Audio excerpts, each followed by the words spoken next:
यहाँ पर आपको क्वेश्चन 4 सॉल्व करके दिखाएंगे। अभी तक क्वेश्चन जो है 1 से लेके 3rd तक सॉल्व हो चुके हैं। अगर आप लोगों ने नहीं देखे तो प्लेलिस्ट में जाकर पहले उनको देखें और सॉल्व कर लें। तो यहाँ पर क्वेश्चन में हम पढ़ लेते हैं क्या लिखा है, क्या पूछा गया है। क्वेश्चन 4 है, यहाँ पे क्या लिखा है, so that the relation R in R defined as R equal. यहाँ पर आपको रिलेशन आर से बताया है, ठीक है, और ये डिफाइन है are equal a comma b such that a less than equal b is reflexive and transitive but not symmetric. यहाँ पर जो रिलेशन आर है, पहली डेफिनीशन और 3rd डेफिनीशन आपको ट्रू बताना है, लेकिन 2nd डेफिनीशन क्या बताना है, फॉल्स बताना है। ये तो बात हो गई क्वेश्चन की। अब आपको ये भी पता है एक्सरसाइज 1.1 में चाहे कोई सा क्वेश्चन सॉल्व करो, सबसे पहले क्या लिखना पड़ता है, सेट और रिलेशन। इतना आपको सबसे पहले काम करना है। तो इस क्वेश्चन में हम क्या करेंगे, सेट और रिलेशन लिख लेंगे। गिवन दैट, अब आपको सेट देखना है क्वेश्चन में, सेट, ठीक है। तो यहाँ पे बताया है so that the relation R in R, ठीक है। तो यहाँ पर आपको बताया आर में, ये जो रिलेशन है किस में, आर में। तो आपको सेट भी आर दिया है और रिलेशन भी आर दिया है। जब इस टाइप के क्वेश्चन में सेट और रिलेशन सेम टू सेम आपको मिल जाए तो आपको सेट थोड़ा लार्ज आपको लिखना पड़ेगा और रिलेशन का आर स्मॉल लिखना पड़ेगा। देखो ये आर आपको ऐसे लिखना है, फिर लिखना है the set of real number, ठीक है। फिर इसके बाद आपको क्या लिखना है, स्मॉल आर। रिलेशन जो दे रखा है क्वेश्चन में वही लिखना है a comma b such that a less than equal b. इसके बाद आपको ये भी पता है रिलेशन आर में थोड़ा सा बढ़ा लेते हैं। क्या बढ़ाओगे, ये जो कंडीशन आपको दिख रही है ए लेस देन इक्वल बी, यहाँ पर ए और बी आपको लिखना पड़ेगा वेयर।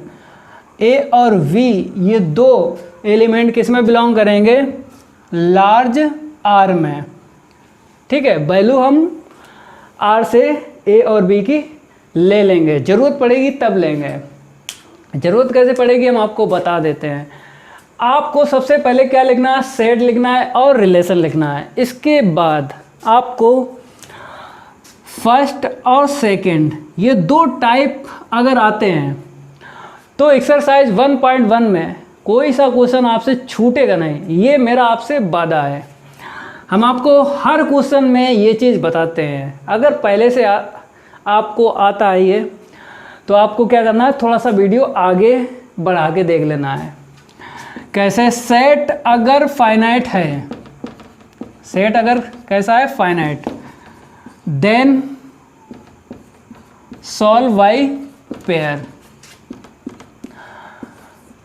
अगर क्वेश्चन में सेट कैसा है, फाइनाइट है, तो सॉल्व आपको कैसे करना है, पेयर बनाकर।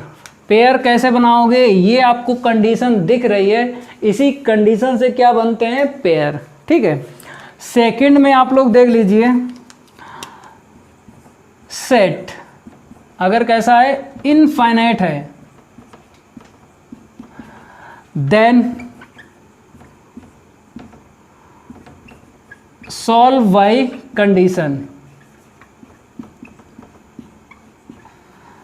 तो यहाँ पर आपको सेट अगर इनफाइनाइट दिख जाए किसी भी क्वेश्चन में, सॉल्व आपको कैसे करना है क्वेश्चन, कंडीशन से। ये कंडीशन आपको दिख रहे, इसी से क्वेश्चन सॉल्व करना है।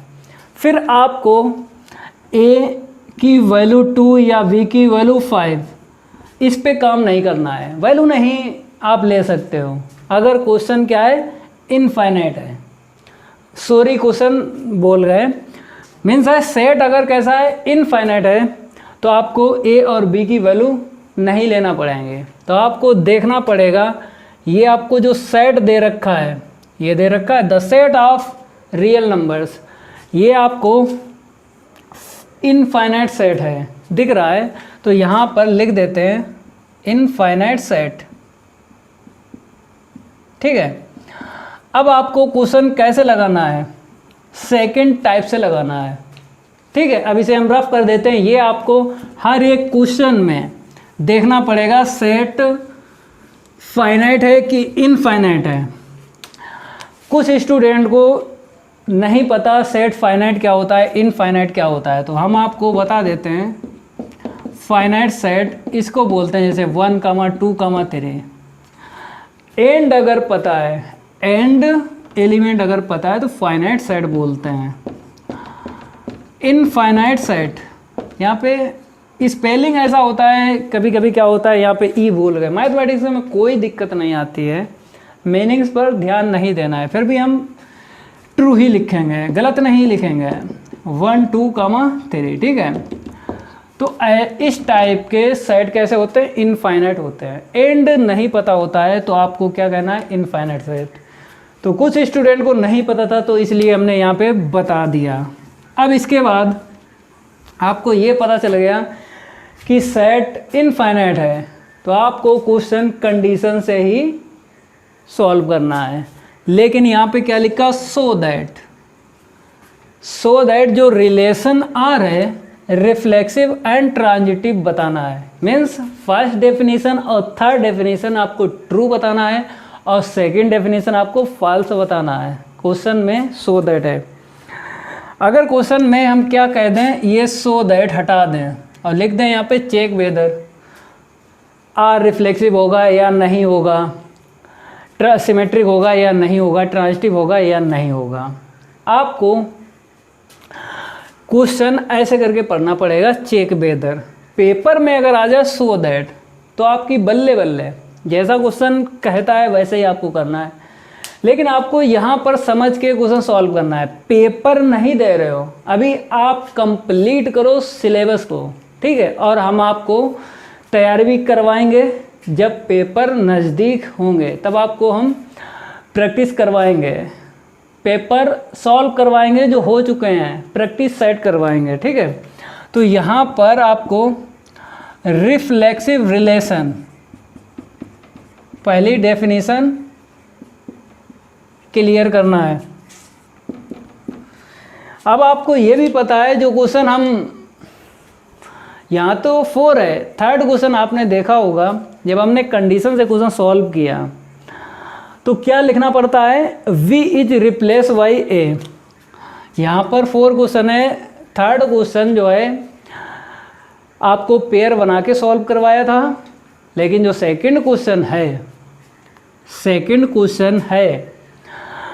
कंडीशन से ही सॉल्व किया था। सेकंड क्वेश्चन में जो कंडीशन थी वो हम आपको बता देते हैं, A less than equal V square. Second question आप लोग देख लेना प्लेलिस्ट में जाकर, कंडीशन से क्वेश्चन सॉल्व करवाया था। इसी टाइप से ये क्वेश्चन 4 सॉल्व करेंगे।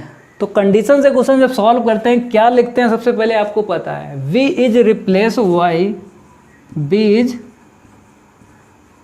रिप्लेस वाई ए, ठीक है।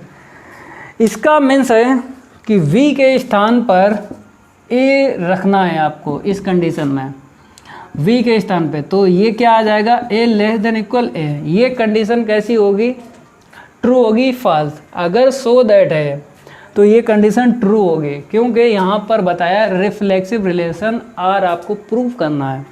हम आपको समझा देते हैं, जब भी आपको लेस देन इक्वल पे काम करना हो या ग्रेटर देन इक्वल पे काम करना हो और रिफ्लेक्सिव रिलेशन की बात करते हैं, किसकी बात करते हैं, रिफ्लेक्सिव रिलेशन, ठीक है। तो यहाँ पर आपको इक्वल पे काम करना हो, क्या करना है, इक्वल पे काम करना है। रिफ्लेक्सिव रिलेशन लेस देन हटा देना है, यहाँ पे ग्रेटर देन हटा देना है। दिख रहा होगा, थोड़ा सा डार्क यहाँ पे कर देते हैं। चाहे आपको लेस देन इक्वल दिख जाए चाहे ग्रेटर देन इक्वल, आपको रिफ्लेक्सिव रिलेशन पे इक्वल पे काम करना है, इतना याद रखना है। बहुत से टीचर क्या करते हैं, ए की वैल्यू 2 ले ली, ठीक है, वैल्यू लेते हैं सेट जो आपको दिख रहा है the set of real number. यहाँ पे थोड़ा सा देखो मिसप्रिंट हो गई है, the set of real number दिख जाता है तो सही कर देते हैं, ठीक है। जैसे वैल्यू पे हमने क्या किया, मना कर दिया, वैल्यू पे काम नहीं करना है, क्योंकि वैल्यू पे अगर काम करते तो हम क्या करते हैं, पेयर बना लेते हैं। फाइनाइट सेट होता तब, लेकिन इनफाइनाइट सेट है, आपको कंडीशन से ही क्वेश्चन सॉल्व करना है। नो वैल्यू नहीं लेना है आपको, इतना याद रखना। अब कंडीशन से सॉल्व करेंगे तो हम आपको समझा देंगे, वैसे ही आपको सॉल्व करना है, ठीक है। थोड़ा हमें समय लगता है, कोई दिक्कत नहीं, एक बार आपके समझ में आ जाए ना तो क्वेश्चन तो चुटकियों में सॉल्व हो जाता है। तो हमने क्या बताया, अगर कंडीशन लेस देन इक्वल आ जाए, ग्रेटर देन इक्वल आ जाए, तो आपको इक्वल पे काम करना है रिफ्लेक्सिव रिलेशन में। तो हम थोड़ी देर के लिए इसे हटा देते हैं। अब ये बताइए, ए इक्वल ए होगा, कोई भी अगर नंबर ले लें, वैसे मना किया है ना नंबर के लिए, फिर भी आपको समझाने के लिए बता रहे हैं कि अगर हमने वैल्यू ए की कुछ भी ले ली, वैसे ना लो कोई दिक्कत नहीं, हम आपको ऐसे समझा रहे, ए इक्वल ए होगा, ठीक है। लेकिन अगर इक्वल ही रहने दिया तो नंबर कट जाएंगे ना, क्यों? क्योंकि जो कंडीशन में आपको दिख रहा है लेस देन और दिख रहा है, तो आपको सॉल्व तो करना है रिफ्लेक्सिव रिलेशन में इक्वल पे, ये तो आपके दिमाग में रहना चाहिए इक्वल। लेकिन यहाँ पे ग्रेटर, यहाँ पे लेस देन है, तो आपको लेस देन ही रखना है, ठीक है, क्योंकि जो होता है क्वेश्चन में कंडीशन वही आपको यहाँ पे रखना पड़ेगी। लेकिन याद रखना, आपको जब भी इस कंडीशन का यूज करो रिफ्लेक्सिव रिलेशन में लेस देन इक्वल, तो इक्वल पे आप काम करना है, ये तो आपके दिमाग में रहना चाहिए। लेकिन सिंबल आपको यही रखना है, ठीक है। समझ में तो आ ही गया, ए इक्वल ए, ठीक है। तो इसके बाद आपको क्या करना है, ये कंडीशन ट्रू है तो यहाँ पर आपको ये पेयर ऐसे करके लिख लेना है कंडीशन से, ये बिलोंग करेगा आर में। फिर इसके बाद फॉर एवरी के बाद क्या लिखा जाता है, एलिमेंट आपको पेयर से लिखना है। ये किस में बिलोंग करेगा, जो सेट है ना आर, लार्ज आर आपको यहाँ पे लिखना है। इसे हम बॉक्स में ले लेते हैं, ठीक है। इसके बाद आपको अगर यहाँ पे बिलोंग्स टू आ रहा है, ठीक है, तो आपको क्या लिखना है, जैसे यहाँ पे लिखा v इज रिप्लेस बाई ए, अब आपको क्या लिखना है, a is replace by v। इसका मीन्स है a के स्थान पर अब आपको क्या रखना है, v रखना है। ये भी ट्रू हो जाएगी क्योंकि a इक्वल a है, तो आपको v less than equal v, ठीक है। हमने बताया ये सिंबल तो आप लोग यहाँ पे चलाना, लेकिन दिमाग में क्या रखना है आपको, इक्वल, ठीक है। रिफ्लेक्सिव रिलेशन की बात करना है। अब यहाँ पर आपको सिंबल तो वही रख देना है जो क्वेश्चन में है, नहीं तो नंबर कट जाएंगे ना। जैसा यहाँ पे ट्रू है ऐसे यहाँ पे ट्रू है। अब आपको इस कंडीशन से क्या लिख देना है, क्योंकि ये कंडीशन ट्रू है तो v कमा v ये r में बिलोंग करेगा पेयर, ठीक है। अब इसके बाद आपको क्या लिखना है, आपको पता है फॉर एवरी के बाद एलिमेंट लिखते हैं। एलिमेंट आपको पेयर से लिखना है, पेयर में क्या देगा, b कमा b देगा। तो यहाँ पर b कमा b नहीं लिखना है आपको, क्योंकि सेम एलिमेंट एक बार। ये v जो है किस में बिलोंग करेगा, एलिमेंट जो सेट आपको लार्ज है ना r, the set of real number. थोड़ा सा लार्ज आपको बनाना पड़ेगा क्योंकि सेट और रिलेशन सेम टू सेम है ना। फिर हमने बॉक्स ले लिया। आपको पता है a कमा a और b कमा b इस टाइप के जो पेयर हैं वो रिफ्लेक्सिव रिलेशन में काम करते हैं। ये भी पेयर जो है r में बिलोंग करेगा, ये भी करेगा r में बिलोंग। अब ये दोनों पेयर कर रहे हैं तो आपको क्या लिख देना है, r is a reflexive relation, reflexive relation in the set